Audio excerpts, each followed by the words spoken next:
Okay, we talked a while ago about the underground tunnels. I think it was at JPL facility, and Yes. And so I wondered if there were any other tunnels or similar facilities that you ended up working in or got to know about in your career. Yes, in the early 70s, I was temporary duty to Aurora, Colorado, which is a suburb of Denver. And I worked at Buckley Field, which I believe is called Buckley Air Base now, or Air Force Base. And we were putting in these massive geodesic domes with these huge radar tracking centers. At the time, we only had 2 that was under construction. Now I think there's 6 or 8 of them. Over the years, they put in more. And they have multiple level underground facilities with elevators and tunnels. And I'm thinking it's one of the biggest facilities I've ever seen underground. Now, is this the one that's 10 stories high, 10 stories down? Now, that was the Defense Advanced Research Center out at Area 51. However, at Buckley was the first place I was underground to where they had massive facilities, also with tunnels. And the radar systems was publicly to track space debris in our satellites. But in fact, it's come out over the years that they track everything, including what's commonly referred to as unidentified flying objects. So they are set up by the Air Force, and also NORAD gets the information.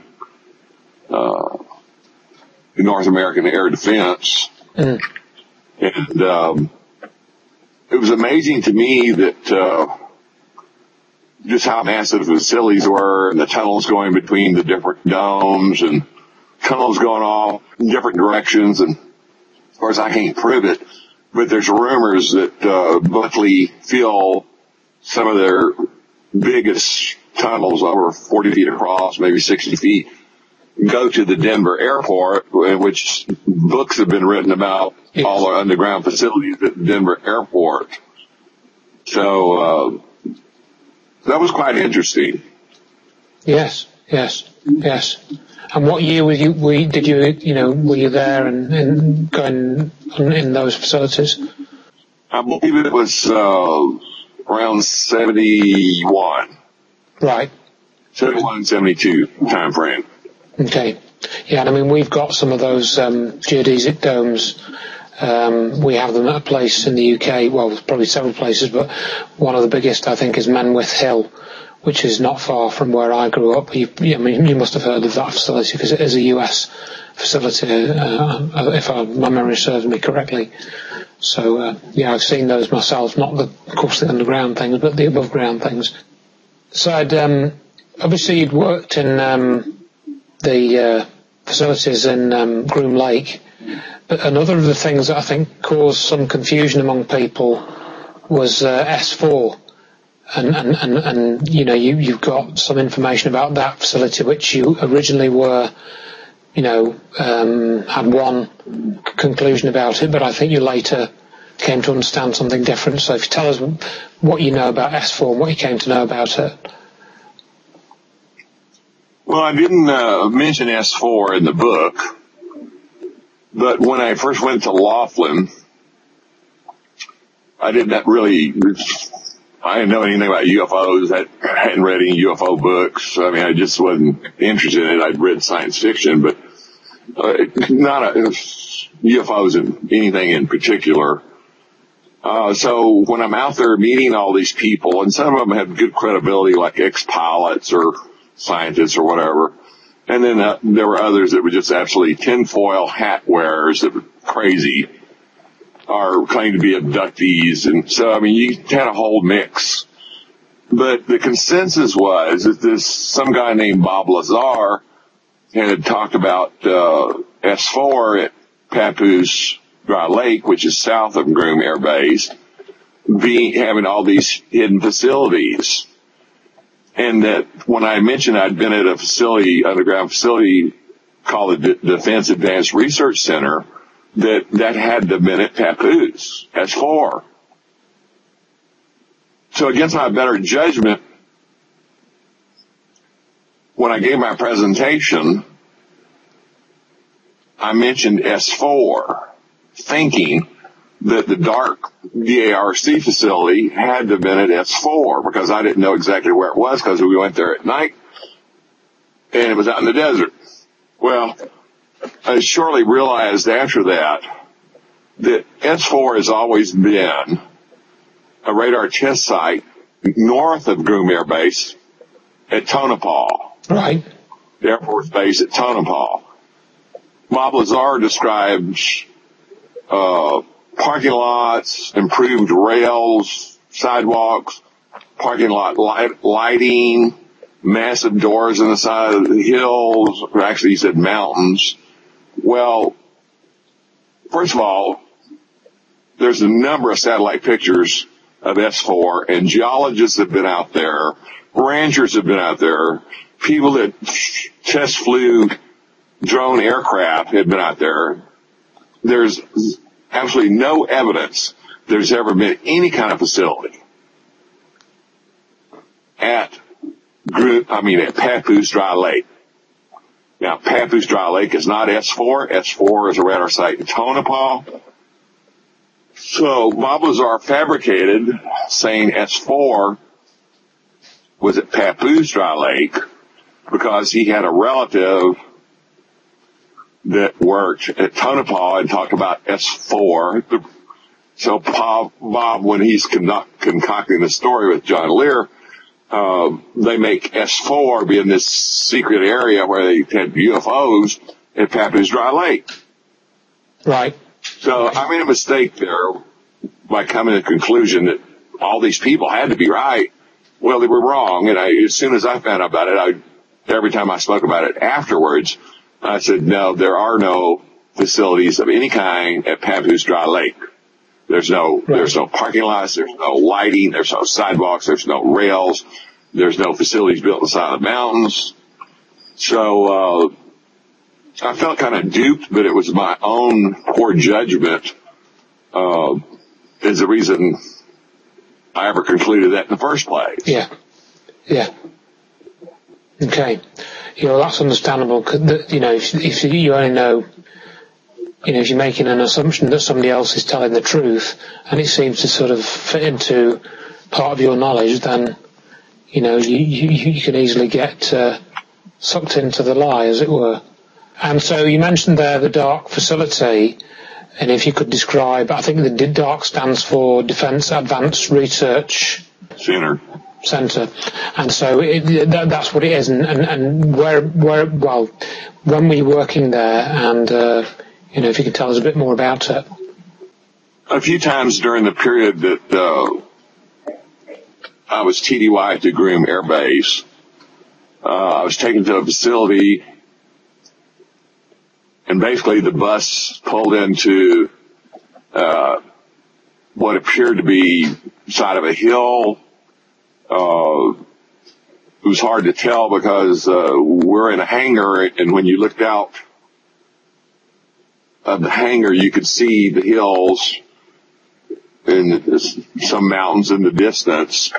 And you only got a glimpse of that because, the whole, and this was not unusual because at Groom Air Base, they have these platform elevators like you have on aircraft carriers that are massive. And you can, like on an aircraft carrier, you can take a big aircraft and take it several stories down into the aircraft carrier to work on it or arm it or repair it or whatever. Yeah. Well, this hangar I was in, which I later found out was called Defense Advanced Research Center, which is kind of a cool acronym, DARC. it's like DARPA, Defense Advanced Research Projects Agency. So it was DARC.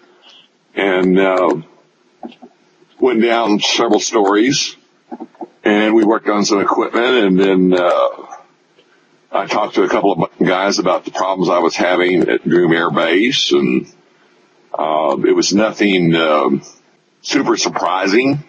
In other words, it's not like I didn't discover some new phenomena or advanced technology, but the fact that they had this massive, I don't know how many stories it went underground, but I believe the elevator had 10 stories, or 1 through 10 sublevels. And, however, I have been in buildings that you have to get off one elevator to go higher, or get on one elevator to go lower, get on another one. So at least there were 10 levels below ground. And from what I could see from the hallway, it was a damn big facility. Now, there's people that have helped me spend hours and hours and hours that they have on Google. And there's a couple of locations that are south and southeast of Groom Air Base, because I felt like when the bus turned around that we were headed south or southeast. Now, when you're on a darkened out bus, for all I know, I could have been going north. We could have gone to Tonopah. The DARC facility could have been up at Tonopah, at the facilities up there, or it could have been east out in the mountains somewhere. So I really don't know to this day where the facility was, but it was another highly classified facility in Area 51. Mm. Yeah, I mean, it's incredible to think what might actually be there. Because I'm guessing there'll be other facilities as well, which of course you would have had no reason to be shown, or because you weren't working in, and it's all compartmentalized. So, well, I guess I'm trying to think now that you mentioned it, what other places I was underground. Wright-Patterson Air Force Base has a lot of facilities that's underground. But the only time I was underground at Wright-Patterson is related to some electronic countermeasure stuff, and we went 3 stories underground. But other than Edwards, Area 51, Buckley Field, and Wright-Pat, off the top of my head, I can't remember being in any sub-levels anywhere else. Ed, we talked earlier about your career, and you explained to me that you were the liaison to industry, and I wondered basically how that came about, that you started that role, and what did it entail? Well, after I left Nellis Air Force Base, which you talked about previously, I ended up in Okinawa at Canadian Air Base, and during my 3-year tenure there, we fielded the F-15, F-16 fighter aircraft in Japan, Okinawa, and South Korea. So when I was ready to leave there, I was supposed to go to headquarters, Pacific Air Forces, PACAF, in Hawaii at Hickam Air Base, but there was a fight between Strategic Air Command, Tactical Air Command, and PACAF that all wanted me. So I got diverted to SAC for 1 year up at Plattsburgh Air Force Base, and while I was up there, we were establishing a top secret satellite communications command post on the base, and also Strategic Air Command. So while I was with Strategic Air Command at Plattsburgh, we were establishing a top secret satellite communications command post, both at Plattsburgh and also on the Canadian border. We had basically a secret field, so the B-52s, if we were attacked, the B-52s carrying nukes could deploy to isolated bases or runways. So then they came out with the F-111 replacement program, where they were replacing avionics and test equipment, and doesn't sound like a big job, but the test equipment program alone was ended up costing the Air Force $500 million. So I ended up getting selected as originally the Strategic Air Command liaison to the depots, and which entailed going to different bases and different defense contractors, and also briefing the staff at Strategic Air Command and air staff at the Pentagon. And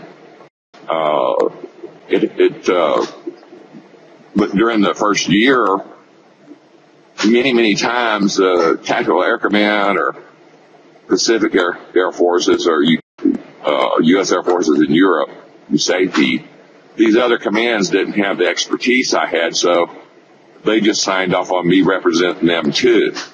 So after the first year, I was representing multiple commands, and it turned into I was pretty much the Air Force liaison to industry when it came to issues of avionics, test equipment, electronic countermeasures, some crypto systems, and some satellite communication systems. So it gave me access to all the latest programs, including black programs that were under development by the Air Force and the defense contractors and a lot of the testing sites that were doing research and development in flight operation, test, and evaluation. So it was quite an experience there from 81 to 87 until I retired, having access to that many different systems under development and having kind of an inside look at everything. So it gave me a real understanding of the big picture of a lot of these classified programs, and some of them were funded by DARPA, Defense Advanced Research Projects Agency, and others by other Air Force agencies, and in some cases the CIA and the NSA were also involved in these programs, wanting to be part of these programs. So that's basically what I did the last 7 years that I was in the Air Force before I retired in 87. And so that was the liaison position, was it, that you were, liaising with all these different companies, or? Yes, and during this period, my boss was a two-star general, a major general, Doran, and I basically, he's the only one I reported to, and it was a wonderful working relationship because he basically gave me carte blanche or a blank check. I'd go to defense contractors. Westinghouse was a prime example, and they had this vice president, I think his name was General Urban or something like that, and he threatened me and called General Doran and says, well, this guy's going to threaten, Ed Fouche threatened to shut our program down because we're over budget, behind schedule. General Doran told me, he says, well, if Ed Fouche wants to shut down your $300 million program, then we're going to do it. And he said, don't bother me anymore. Talk to Ed. Wow. Yeah, so you sort of got into quite a position of influence by then for those areas. Yeah, as a math sergeant, a senior math sergeant, I was filling a colonel slot, and I had all these majors and lieutenant colonels and everything else coming up to me asking me for advice or wanting me to copy them on my reports, and I was well known throughout the Air Force, especially in research and development and FOTNE. So I had quite a reputation that, it was all about business. It was all about taking care of the people in the field that had to use this equipment or fly the planes or repair it. I wasn't much for politics and people wanted to do things for political reasons. I just wanted to protect our people in the Air Force that had to fly the aircraft and had to work on it. Right. Ed, we mentioned the NSA quite a few times in our discussion, and I think perhaps some people underestimate the size. So how big would you say that the NSA is? Even going back to when I was in the military, and it was even the name of the NSA, National Security Agency, was classified. You couldn't say it. the government and military made liars out of a bunch of us because we couldn't tell the truth to our spouses or girlfriends or family. But even back in the 80s, and still, the NSA has more facilities, more land, more equipment, more personnel, and more influence on the next 12 intelligence agencies in the United States. In other words, more budget than the CIA, the FBI, the Defense Intelligence Agency, the National Reconnaissance Office. The 12 out of 13 agencies are surpassed by the budget and personnel and capability of the NSA. Right. Yeah. So I think a lot of people forget that, don't they, that how big it is. I mean, we're obviously hearing a lot more about the NSA now with, Bradley Manning and Ed Snowden and stuff like that, but, it still makes you wonder. And now you know why I destroyed so many of my original documents, because I would have been back in the 90s when I came out and started disclosing, I would have been the Bradley Manning or Assange or Ed Snowden or one of those guys that would have been prosecuting and putting in Leavenworth. Absolutely. So I haven't put out classified documents.